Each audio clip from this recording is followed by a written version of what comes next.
What up, Fight World? It's your boy Ego, and I'm back with some more boxing. Good news. It looks like another good fight. I just told you guys I broke the news about the Brandon Rios versus Diego Chavez. Was one of the first people to do that. Not sure. I haven't really been on YouTube much today. Not sure if a lot of you guys heard about this, but Shawn Porter versus Kell Brook. A deal has been reached for them to fight square off in New York. Don't know the venue. Don't really know the details. I just know it's slated for August 9th in New York. So maybe the Barclay, maybe Madison Square Garden. Probably not the Garden, just because both fighters, I don't think they have that type of fan base, nor are either of them from New York. So I doubt they would put it in such a historic venue like Cotto versus Martinez or something. But I want to give you the ego thoughts on Shawn Porter versus Kell Brook. I really like the fight. I think it's a good fight, and boxing needs more and more of this, and we've been getting it. I mean, there's a consecutive month after month where we're seeing fights, and they're really hard for me. I'm doing my predictions. I'm like, God damn, this is kind of hard to pick. Carl Froch, George Groves 2. I could make a strong case for why both fighters would have won. Now, I picked Froch to win, and I was right, but I wasn't, you know what I mean? I'm not willing to bet my life savings on it. So that's how you know it's a good fight. Then Miguel Cotto versus Sergio Martinez, which is taking place tomorrow. Another good 50-50 fight because there's multiple ways you can look at it. Canelo versus Edislani Lara, another fight where it's 50-50. And I think Kell Brook versus Shawn Porter is in that same vein. It's a good fight, and depending on what you look at and how you analyze it, that's going to determine who you're picking. Now, Shawn Porter has showed you time and time again in his last couple of fights, he can beat an elusive style boxer. Now, the question for me is, how is he going to respond to someone with good punching power as well? Because Devin Alexander, not much of a puncher. He's known for being a southpaw and being slick, overall good boxing ability. Same thing with Paulie Malignaggi. Paulie Malignaggi, these are both credible boxers, but in terms of power, we don't really look to them for being the number one power punchers in their division. They don't really bring that to the table.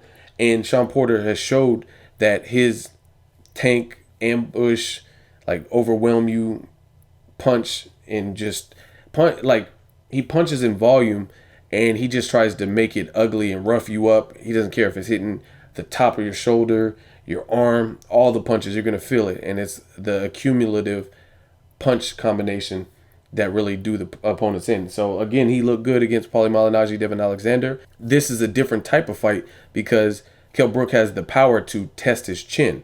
Vice versa, Shawn Porter has the power to test Kell Brook's chin. Now, against Carson Jones, the first time, Kell Brook didn't look so hot. I have my reservations about Kell Brook, but I still think he's solid. My biggest concerns with Kell Brook is the fact that he's 30 plus, and he's been pro for quite some time now, and he hasn't really fought anybody. At least you could say Shawn Porter fought Julio Diaz twice. He avenged the draw in the first one, and he has a former world champion in Paulie Malignaggi, and he took the belt from Devin Alexander. So those are more credible names than really everybody on Kell Brook's resume. Now, it's not all about resume, because a few fights ago, before Austin Trout, I would have said the same thing about Canelo, and it looks like he's growing into his own. He just had to develop his style, get his confidence up, and it looks like he can compete at a high level. So ultimately, that's going to be the test. But my reservations for Kell Brook would be, what is his chin like? Because he looked pretty bad in the Carson Jones first fight, but he came back and redeemed himself. He hasn't really fought those world-class opponents. You can say Sinchenko, but that's not a world beater to me. He beat Ricky Hatton, who did drugs and abused his body and was off, away from the sport, retired after getting knocked out by Mayweather and knocked out by Pacquiao. So he was gone from the sport 3 years, came back and got done in with a body shot. So that's Sinchenko's best win, and it was against, in my opinion, not the best version of Ricky Hatton. And Kell Brook beat him. So everything led to this moment. I want to see him against sturdier, better competition. There's a rivalry between Amir Khan and Kell Brook. Should he win this fight, that's a good thing, because maybe that big UK fight can be made between the two of them. They were both on Sky Sports talking about who won in the amateurs or when they sparred before. There's some bad blood there, so that's an easy rivalry to sell. No different than Carl Froch and George Groves.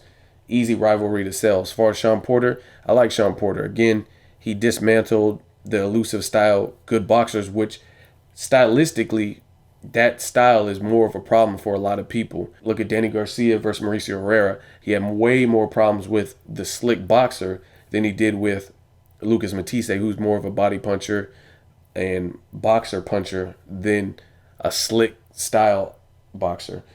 So that's impressive from Shawn Porter. This will be another notch. If he's able to beat Kell Brook and do it convincingly like he did against Malignaggi, then his stocks definitely go up. And then you can start talking about making mega fights with him and Keith Thurman, mega fights with him and Floyd Mayweather or Pacquiao. I mean, people are already talking about those fights, but this is just furthering his case and really solidifying him.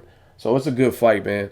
August 9th, I'm looking forward to it. Kell Brook, like I said, I don't sleep on Kell Brook.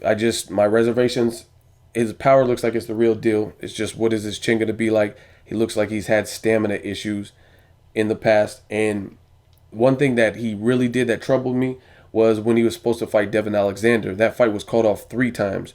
1 time because Devin Alexander got injured, but 2 times. And the most recent, the fight was rescheduled. But the very last, before the fight just completely fell apart, was on behalf of Kell Brook. So to me, when a fighter pulls out of a fight so many times, that signifies that they're not really confident, or their team's not confident, and they don't really want that fight, i.e. Abner Mares versus Johnny Gonzalez. Johnny Gonzalez knocked out Abner Mares, and they were supposed to rematch. He requested the immediate rematch, wanted to exercise the rematch clause. Then all of a sudden, he gets injured, quote unquote, and the fight is scrapped. Like, why don't you fight him still when you're better? I.e. Danny Garcia versus Zab Judah. If you guys remember, that fight was supposed to take place, I think, February of last year. Danny Garcia had a rib injury, and a lot of you guys said, oh, he's trying to duck Zab Judah, he's trying to pull out the fight. No, he took the proper recovery time. The fight was rescheduled, I think, to April, and then he fought Zab Judah and pieced him up minus the championship rounds. Versus Abner Mares pulled out of the fight completely. Same thing with Ricky Burns and Miguel Vasquez. Ricky Burns pulled out of the fight completely. And then you look at Kell Brook, pulled out of the Devin Alexander completely, instead of waiting for his injuries to heal and then making sure that fight takes place. So to me, that didn't really sit well with me, especially since Kell Brook, I think he rematched Carson Jones shortly after. So if you're able to rematch him, then you could have fought Devin Alexander. You could have been Shawn Porter in the position Shawn Porter's in, because Shawn Porter convincingly dethroned and took Devin Alexander's belt, and you let Shawn Porter steal your thunder. So those are my reservations from him. I want to see what his chin's really like against a world-class, top-level opponent. Stamina issues, and why did they pull out of the Devin Alexander fight 2 times? That doesn't show me that you're confident in making the fight, or that you can beat Devin Alexander, or you wanted more time, or whatever. So I'm looking forward to it. Shawn Porter, Kell Brook, both guys can bang. Kell Brook, to me, is the better boxer. Shawn Porter is good at his style, which is volume. He has a good work rate, a good frenetic pace that is hard to keep up with if you're not in tip-top shape. Let me know what you guys think of this fight. I really like it, and I think it opens the gateway for both fighters, whoever wins the fight, to do a lot of great things in the sport in the welterweight division. So let me know what you guys think. Make sure you like the video. As always, hate, comment, or subscribe. Till next video, it's Ego signing off.